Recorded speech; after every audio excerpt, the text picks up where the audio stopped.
नमस्कार दोस्तों, दी job creator में आपका हार्दिक स्वागत है। हम आपके सामने आज एक मोस्ट वैल्यूबल टॉपिक को लेकर उपस्थित हुए, जिसमें है केसिकत्व यानी कैपेबिलिटी। यह कैपेबिलिटी होता क्या है, इसके बारे में जानेंगे और इसका हमारे दैनिक जीवन में क्या उपयोगिता है और यह किस तरह से कार्य करती है, इसके बारे में हम लोग जानेंगे। दोस्तों, सबसे पहले आपको यह बता रहे हैं कि केसिकत्व होता क्या है। एक केस नली होती है, केस नली भी आपको समझाते हैं कि यह एक ऐसा पतली परत बनती है या केस नली, जैसे आप समझ लीजिए एक सपोर्टेड पाइप को। अगर बचपन में आप लोगों ने देखा कि या तेल को तेल जब दिया जाता है या पानी जब पाइप के माध्यम से आप किसी टब से बाहर निकालते हैं तो क्या करते हैं, एक पाइप के माध्यम से उसको खींचकर और फिर हम पानी को लाते हैं और पानी जो होता है उस पाइप के माध्यम से नीचे से ऊपर की ओर आते रहती है। उसी की भांति वो होता नहीं, लेकिन उसी की भांति आपको समझाने के उद्देश्य से बताए कि यह एक भौतिक गुण है। यह ऐसा भौतिक गुण है जिसके माध्यम से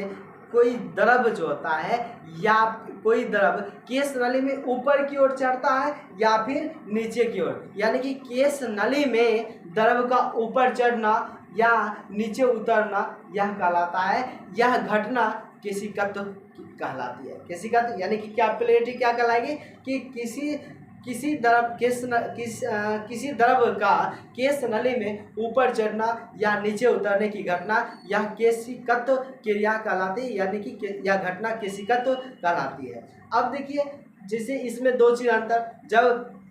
केरोसिन में हम देखते हैं तो केरोसिन क्या होती है, ऊपर जाती है। जल में देखते हैं तो जल भी ऊपर जाती है। वहीं जब पारा में देखते हैं तो पारा क्या होती है, नीचे की ओर आती है। यानी केस नली में जो होती है पारा नीचे की ओर आती है, केरोसिन ऊपर की ओर जाती है, जल ऊपर की ओर जाती है। अब इसका हम अपने दैनिक जीवन में देखेंगे। जैसे कि आपने देखा होगा कि अगर केरोसिन तेल वाला पहले ज़माने में वह चलता था कि एक जिसको कहते थे डिबिया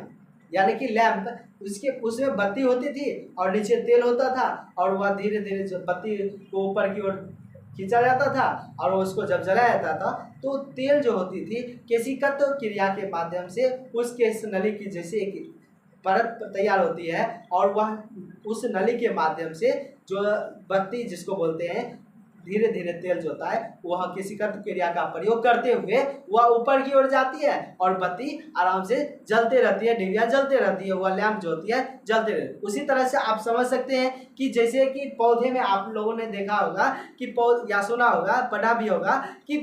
पेड़ पौधे में क्या होती है, जड़ मिट्टी से क्या करती है, जल और खनिज लवण खींचती है। यानी कि वहाँ पर भी जो यह क्रिया होती है वहाँ पर भी केसिकत्व क्रिया घटती है, कैपेबिलिटी की घटना घटित होती है, जिसके माध्यम से जल जो होता है जल के माध्यम से वह तना या अन्य भागों में पेड़ के अन्य पौधे के अन्य भागों में पहुंचती है। वहाँ पर यह घटना जो घटती है वह केसिकत्व क्रिया कहलाती है। इसी तरह से आप एक बेहतरीन उदाहरण के रूप में समझ सकते हैं कि जैसे में कि आपने देखा होगा या सुना होगा कि जैसे बारिश होती है और बारिश होने के साथ साथ क्या होती है कि किसान जो होते हैं अपने खेतों को जुताई करवा देते हैं। ऐसा क्यों करवाते हैं, ताकि कि क्या होता है, अगर उसका अगर जुताई नहीं करवाई जाए, खेतों की जुताई नहीं करवाई जाएगी तो क्या हो जाएगा कि धीरे धीरे उसमें तो नमी रहेगी और नमी रहने के कारण ऊपर बारिश होगी और बारिश होने के कारण उस मिट्टी के निचले हिस्से से ऊपर की ओर एक केस नली जैसी परत तैयार हो जाएगी। अब जैसे ही केस नली जैसी परत तैयार होगी, अब हम जानते हैं केस नली केशत्व क्रिया में क्या होती है, जल ऊपर की ओर चढ़ने लगती है केस नली के माध्यम से। अब क्या होगा कि हल्की जब बारिश होती है तो वह क्या होगा कि जल केस नली के माध्यम से मिट्टी के नीचे की परत में जो जल है, नमी है, वह धीरे धीरे जल जो होगा ऊपर की ओर आना चालू हो जाएगा और ऊपर की ओर आएगा, जिसकी वजह से उसका वाष्पन हो जाएगा और फिर मिट्टी में नमी की कमी हो जाएगी। इसीलिए मिट्टी में नमी को बनाए रखने के लिए, जिसको हम लोग बोलते हैं खेत में हाल, यानी कि नमी को बनाए रखने के लिए किसान क्या होता है करते हैं कि जब बारिश होती है तो खेतों की जुताई करवा देते हैं, ताकि वहाँ पर यह केस नली जो है टूट जाए और वहाँ पर जल का जो है ऊपर की ओर नहीं आए और उसका जो है वाष्पन ना हो और इस वजह से उसके खेतों में नमी की मात्रा बने रहती है। ये था कि दैनिक जीवन में केशिकत्व क्रिया का क्या महत्व है और क्या उपयोगिता होता है, ये हम लोगों ने जाना। अब दोस्तों, केशिकत्व क्रिया जो होती है 2-3 भौतिक कार्यों पर डिपेंड करती है, जिसको हम अगले वीडियो में बताएंगे। जैसे कि पृष्ठ तनाव, जिसे आपने सुना होगा, पृष्ठ तनाव के कारण पानी की बूंदें होती है वह गोल होती है। इसी आधार पर सासंजक बल और असंजक बल। अब हम लोग आगे जानेंगे, अगले वीडियो में इस टॉपिक के बारे में जानेंगे किस तरह से जो होती है वह किस नली के माध्यम से जल ऊपर की ओर या जो केरोसिन तेल होता है ऊपर की ओर जा सकता है। आपको इसी आधार पर अगर आपको कहा जाए कि आपके पास एक छोटा सा बोतल है और इस बोतल में इतना मात्रा में आपके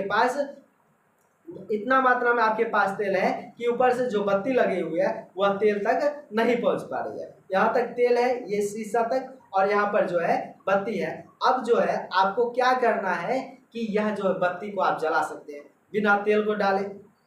या फिर बिना बत्ती को बड़ा किए हुए। तो आप क्या कीजिएगा, इसमें इस किरासन तेल में के डिब्बे में जो डिबिया है, लैंप है, इसमें आप पानी डाल दीजिए। पानी जैसे ही डालिएगा तो क्या हुआ, तेल जो होता है पानी पर तैरने लगता है, तेल ऊपर चला जाएगा और फिर जो या किसी नली के माध्यम से केशिकत्व क्रिया के द्वारा वह जो होगी केरोसिन ऊपर चली जाएगी और फिर आपका बत्ती जलने लगेगा, यानी कि आपका स्पीड लैंप जल जाएगा। ये था यह जो केशिकत्व क्रिया का आपको एक उदाहरण समझाए, जिसके माध्यम से आप जो है समझ गए होंगे और यह वीडियो आपको बहुत ही अच्छा ही लगा होगा और आप जरूर यह नई चीज़ को आपने सीखा होगा। अगले वीडियो में आपको फिर से हम सत्संजक बल, असत्संजक बल और फिर पृष्ठ तनाव के बारे में बताएंगे। फिलहाल इस वीडियो को ज़्यादा से ज़्यादा शेयर कीजिए, लाइक कीजिए, कमेंट कीजिए और अच्छा लगेगा तो हमें हौसला बढ़ेगा और इस तरह से हमारा हौसला आप बढ़ाते रहिए। फिलहाल आज के वीडियो में इतना ही, तब तक के लिए नमस्कार, जय हिंद।